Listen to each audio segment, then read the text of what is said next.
Hello everyone, সবাই কেমন আছেন? আশা করি ভালো। এই কর্মব্যস্ত জীবনে চারপাশে শুধু দৌড়ঝাঁপ আর ক্লান্তি, তার উপরে প্রচণ্ড গরম। যেন একটু স্বস্তি পাওয়াই কঠিন হয়ে যাচ্ছে। ঠিক এমন একটা সময়ে আমি খুঁজতে বের হয়েছি একটু শান্তি আর একটু প্রশান্তি। আর সেই খোঁজ আমাকে নিয়ে চলে এসেছে জাহাঙ্গীরনগর বিশ্ববিদ্যালয়। ঢাকার খুব কাছে অবস্থিত এই ক্যাম্পাসটি এ যেন এক টুকরো সবুজের স্বর্গ। চারিদিকে বিশাল গাছ, খোলা মাঠ, লেক আর নীরবতার মাঝে এক টুকরো পাখির ডাক। সব মিলিয়ে এ যেন এক অন্যরকম অনুভূতি। জাহাঙ্গীরনগর বিশ্ববিদ্যালয় প্রতিষ্ঠিত হয়েছে ১৯৭১ সালে। আজ বাংলাদেশের সুন্দর ক্যাম্পাসগুলোর মধ্যে জাহাঙ্গীরনগর বিশ্ববিদ্যালয় অন্যতম।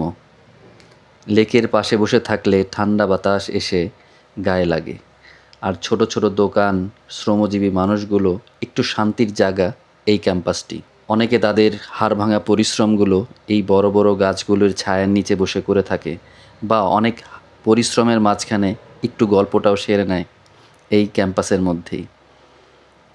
আমরাও চলে আসছি একটু শান্তির খোঁজে, তাই এসে কিছুটা বাচ্চাদের মতন আমরাও দৌড়াদৌড়ি এবং এখানকার সৌন্দর্যগুলো দেখলাম। খুবই ভালো লাগলো। তাই কখনো যদি মনে হয় সব কিছু একটু বেশি হয়ে যাচ্ছে, তাহলে সময় বের করে চলে আসতে পারেন এই জাহাঙ্গীরনগর বিশ্ববিদ্যালয়ে।